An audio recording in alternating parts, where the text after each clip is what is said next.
स्वागत है दोस्तों आप सभी का हमारे इस YouTube channel Asim prime news में।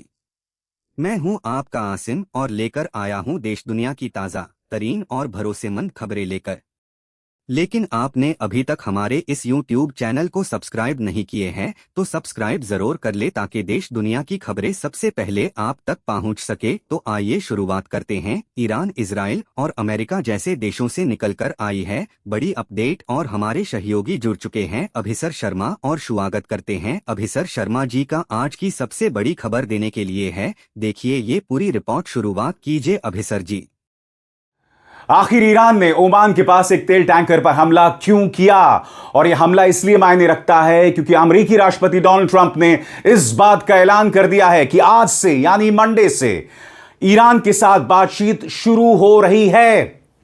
ईरान बार बार कह रहा है दोस्तों कि स्ट्रेट ऑफ हॉर्मुज से तमाम जहाज उसी रास्ते से गुजर सकते हैं जिन रास्तों को पहले से तय किया गया है ईरान द्वारा, क्योंकि यही मेमोरेंडम ऑफ अंडरस्टैंडिंग का हिस्सा है। मगर अब यह हमला हो गया और यह ना भूलें दोस्तों, अमेरिकी राष्ट्रपति भी सामने आए हैं और उन्होंने इस बात का ऐलान किया है कि मैं ईरान पर एक ऐसा हमला करने वाला था जिसे देखने के बाद लोग वर्ल्ड वॉर 2 भूल जाते। यानी कि कहीं ना कहीं अमेरिकी राष्ट्रपति ईरान में जेनोसाइड करने जा रहे थे, एक बहुत बड़ा नरसंहार करने जा रहे थे और अब यह अटैक हो गया है। इससे पहले कि मैं आपको बताऊं कि अमेरिकी राष्ट्रपति डोनाल्ड ट्रंप ने क्या कहा है, इससे पहले कि मैं आपको बतलाऊं कि बातचीत के मोर्चे पर क्या हो रहा है, सबसे पहले आपके स्क्रीन पर वो बिग ब्रेकिंग न्यूज जो हॉर्मुज लेटर आपके सामने ला रहा है आपके स्क्रीन पर। शुरुआती रिपोर्ट्स के मुताबिक ईरान की IRGC ने अभी सिरिक से हॉर्मुज स्ट्रेट की ओर एक एंटी शिप क्रूज मिसाइल दागी है। दावा किया जा रहा है कि इसका संभावित यानी पॉसिबल निशाना, टारगेट वो तेल टैंकर था जिसे अमेरिका ने भेजा था और जिसने अमेरिका सपोर्टेड सदर्न मार्ग से गुजरते हुए, सदर्न रास्ते से गुजरते हुए करीब 1 घंटे पहले अपना AIS यानी ऑटोमेटिक आइडेंटिफिकेशन सिस्टम बंद कर दिया था। इसी बीच कुछ मिनट पहले ही डोनाल्ड ट्रंप ने दावा किया था कि हॉर्मुज को लेकर समझौता हो गया है और परमाणु कार्यक्रम यानी न्यूक्लियर प्रोग्राम पर भी डील होगी। उन्होंने यह भी कहा कि ईरान के साथ नई बातचीत सोमवार दोपहर से शुरू होगी। अब आपके जहन में सवाल होगा कि ईरान ने जिस तेल टैंकर पर हमला किया है उसका नाम क्या है। आपकी स्क्रीन पर दोस्तों हॉर्मुज लेटर की इस खबर के मुताबिक the most likely target was the tanker वेलोस amber. यह स्ट्रेट ऑफ हॉर्मुज के सदर्न रूट से गुजर रहा था, नाम है वेलोस एम्बर। और यह हमला कहां हुआ है इस पर भी गौर फरमाएं। हॉर्मुज लेटर के मुताबिक a tanker has been targeted by Iran northeast of Khasab, Oman, with the UKMTO officially confirming the incident. यहां पर हॉर्मुज लेटर का कहना है कि UKMTO ने इस घटनाक्रम की कॉन्फर्मेशन की है और यह हमला हुआ है नॉर्थ ईस्ट ऑफ खसाब जो कि ओमान का एक शहर है।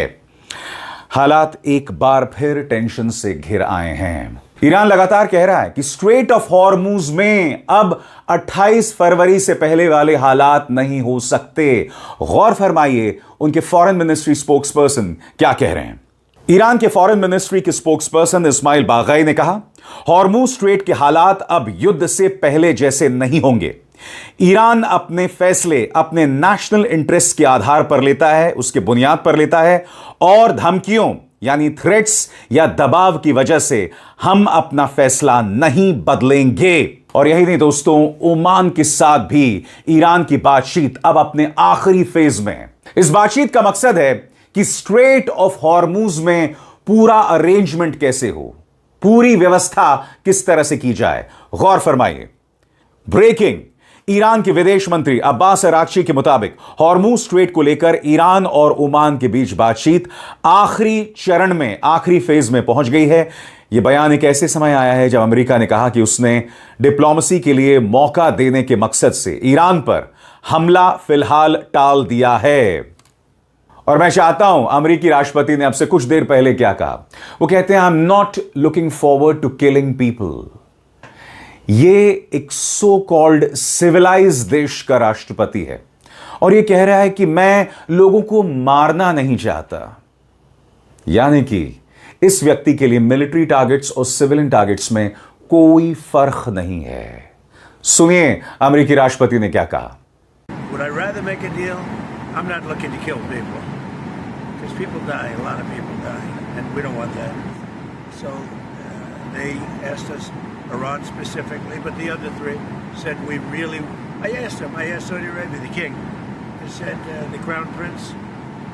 I said, what would you rather do? Would you rather have us do this or not? And they said, we would much prefer a deal as opposed to an attack because you don't know where these attacks lead. I mean, will they be flooded with people pouring into their country and disaster? A lot of bad things can happen. और यही नहीं, अमेरिकी राष्ट्रपति Donald Trump ने यह भी कहा कि मैं जो हमला ईरान पर करने वाला था उसे देखने के बाद लोगों को वर्ल्ड वॉर 2 की याद आ जाती है। यह इंसान खुलकर जेनोसाइड की धमकी दे रहा है, लोगों को मारने की धमकी दे रहा है। इसके लिए मिलिट्री टारगेट्स और सिविलियन टारगेट्स में कोई फर्क नहीं है। सुनिए क्या कहा डोनाल्ड ट्रंप ने। We're asked by the three primary groups. We're also asked by Iran very strongly, actually. They said we'd like to make a deal. Now, I don't know what they say because a lot of times they'll say that to me and then they'll go out and say we don't know what he's talking about. Obviously, they don't want to be attacked, and they knew the extent of the attack because they saw it forming. What happens now?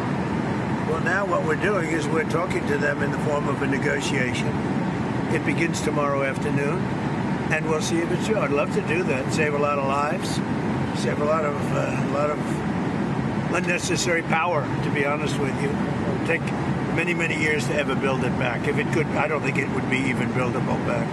So we had an attack that would be the biggest attack since World War II, and it would have been disastrous for them, and they didn't want us to do it. And frankly, Saudi Arabia didn't want it either. They thought that a deal is imminent. दोस्तों कहने को आज से बातचीत शुरू हो रही है, मगर मैं आपको एक वीडियो दिखाना चाहता हूं। इस वीडियो में आप देखेंगे American F-35C stealth fighter jet. देखिए वो किस तरह से उड़ान भर रहा है।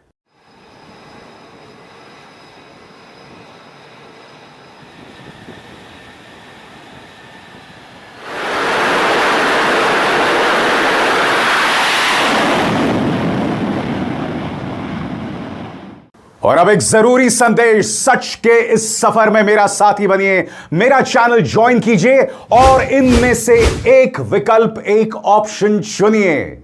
शुक्रिया। अब फॉक्स न्यूज इस वीडियो के बारे में क्या कह रहा है, गौर फरमाइए। Marine core F-35C stealth fighter jet roars off USS Abraham Lincoln in the Arabian Sea to help support the US blockade against Iran। यह है USS Abraham Lincoln वॉरशिप और इसके ऊपर से F-35C उड़ान भर रहा है। फॉक्स न्यूज जो कि अमेरिकी राष्ट्रपति डोनाल्ड ट्रंप का खुलकर सपोर्ट करता है, वो ये कह रहा है कि ब्लॉकेड बना रहे इसलिए यह विमान उड़ान भर रहा है। यानी कि एक तरफ बातचीत और दूसरी तरफ F-35C स्टेल्थ फाइटर उड़ान भर रहा है। एक तरफ बातचीत का दावा, मगर दूसरी तरफ ईरान खसाब ओमान के पास स्ट्रेट ऑफ हॉर्मूज में वेलोस एम्बर नाम के एक तेल टैंकर पर हमला करता है अपने क्रूज मिसाइल से। इसका क्या मतलब हुआ दोस्तों? इसका मतलब यह हुआ कि ये जो बातचीत हो रही है इसके कोई मायने नहीं है। मुझे ताज्जुब नहीं होगा कि इसी बातचीत के बीच अमेरिका एक और बड़ा हमला ईरान पर कर दे और एक बार फिर वो बातचीत बिखर जाए। यही बात मैंने बार बार अपने प्लेटफॉर्म पर आप तक लगातार पहुंचाई है। याद कीजिएगा 40 दिन के युद्ध के बाद, वॉर के बाद, मैंने आपसे क्या कहा था कि इस सीजफायर के कोई मायने नहीं है, क्योंकि लगातार अमेरिकी राष्ट्रपति धमकी दे रहे थे, लगातार ईरान कह रहा था कि हम नहीं झुकने वाले हैं। अगर ईरान झुक जाए तो ट्रंप को कोई प्रॉब्लम नहीं है, मगर ईरान नहीं झुकने वाला है। And apart from this there is the factor of Israel. Israel जो ईरान को पूरी तरह से नेस्तनाबूद कर देना चाहता है, बर्बाद कर देना चाहता है। अब वो बातचीत में किसी भी कीमत पर विश्वास नहीं करता। वो चाहता है ईरान तबाह हो जाए, वो चाहता है कि मिडिल ईस्ट में एक एनार्की, एक अराजकता बनी रहे, और इसी के चलते यह बातचीत अपने आप में बहुत